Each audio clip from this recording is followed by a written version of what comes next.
Starfall.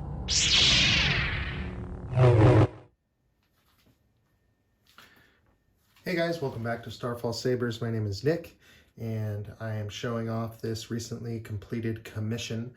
My client kind of gave me free creative reign on what to build, and so I built a saber that I would personally want to own, and he was really happy with the results.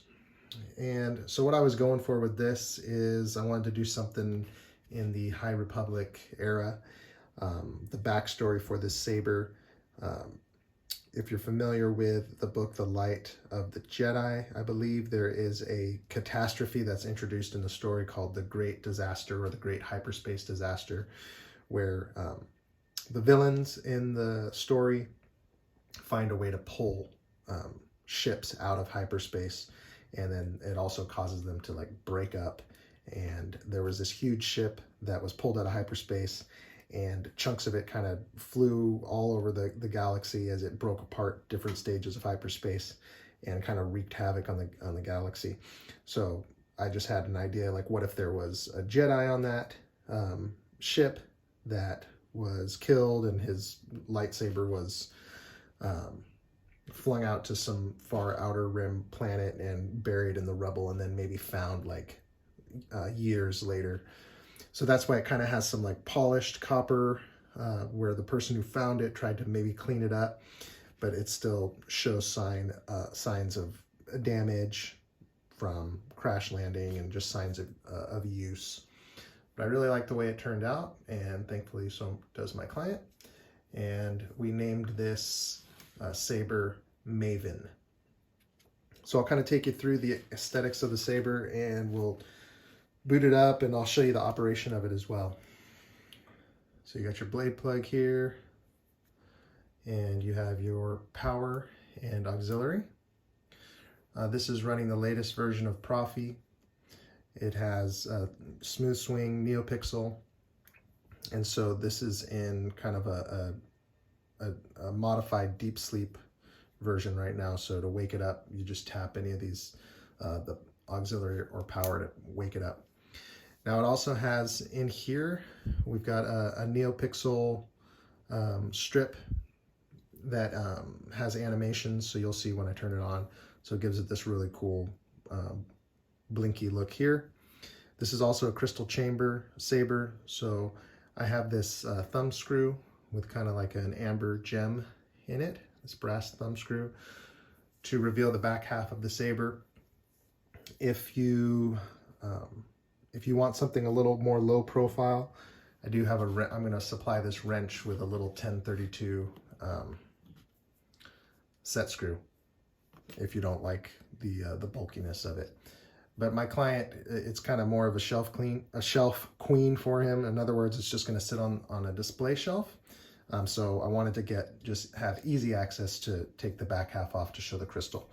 So Nathan Barnes did the install on this, and we'll go ahead and power it on. So tap the power.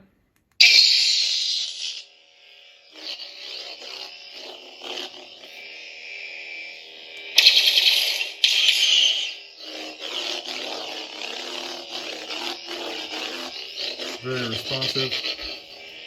This is your auxiliary, so tap it for blaster block.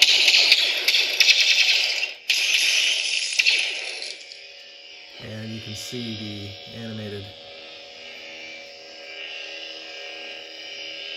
pixel LED through the vents, which gives it a really cool look.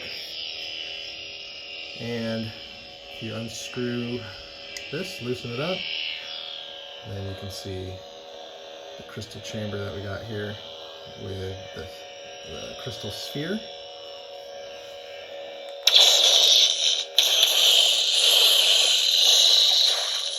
Push and hold the auxiliary for lockup effects.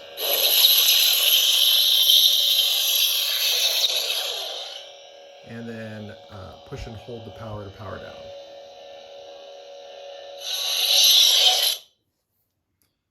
And then you can see the crystal pulse. So, and we also got some animations here on a power down. So you have the rest of the metal chassis here.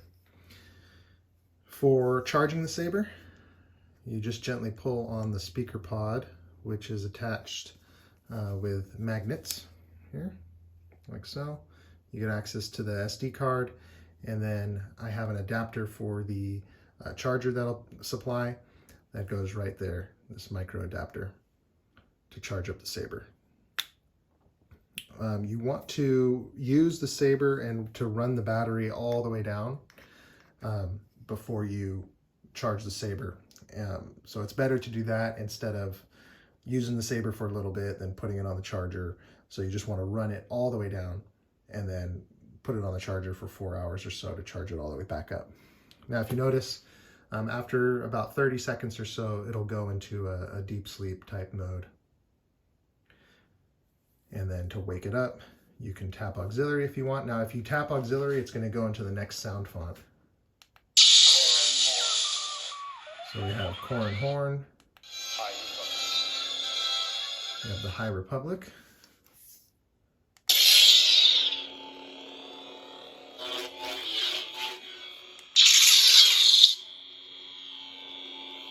We'll put the back half back on here.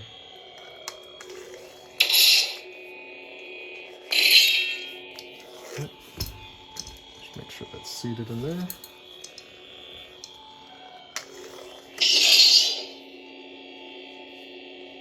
When the back half is on, it gives it more resonance, so it's going to be louder.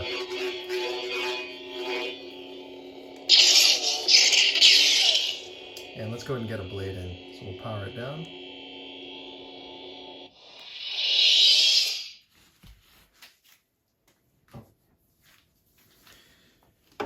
And we have these 2 set screws to hold the blade in here. So I'll provide this little wrench with it. Take the blade plug out.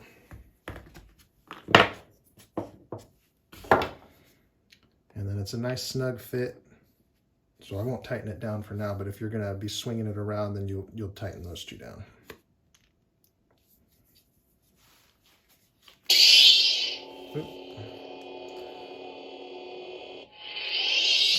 Back this out. You want to make sure that it makes good contact with the pins.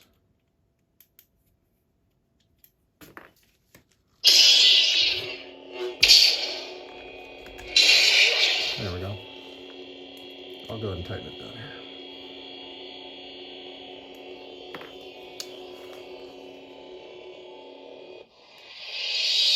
You can see the scroll animations. And then we'll check out some other fonts on here. So tap auxiliary. We have the classic Starfall collection as well.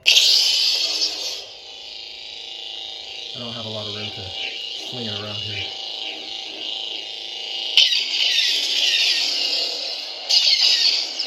Nice animations there on the pixel.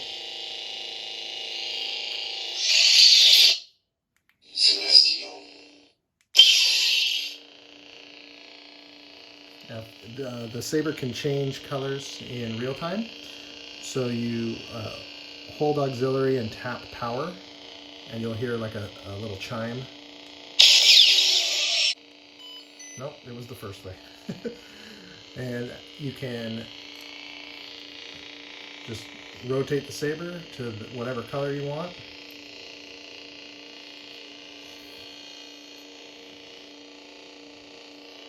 And then you would just, let's say you want this kind of, it's not showing up, it's like a violet color. You just repeat that same motion of hold auxiliary and tap power. And it makes that tone. And then you see as you rotate the saber, it's not changing. So it's going to remember that color. And you can do that on every sound font.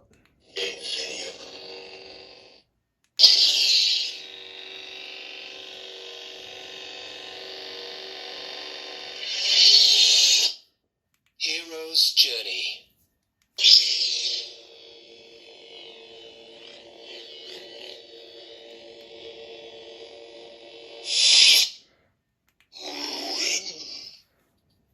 This is a cool one to showcase the crystal on.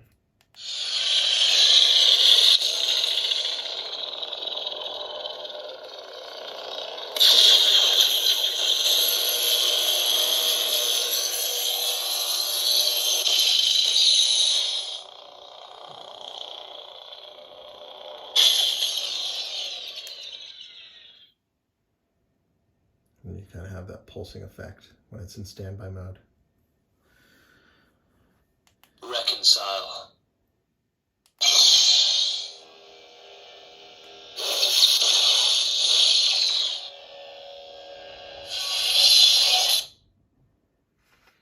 All right, so that's the basic operation of the saber.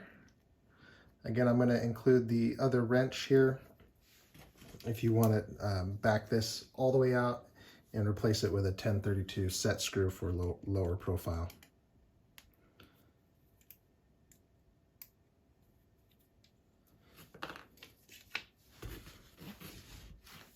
All right, well, thanks for watching, guys. Hope you enjoyed the video. I really like this saber. Happy with how it turned out. As always, you can feel free to follow me on Instagram at Starfall_Sabers, and we'll see you in the next video.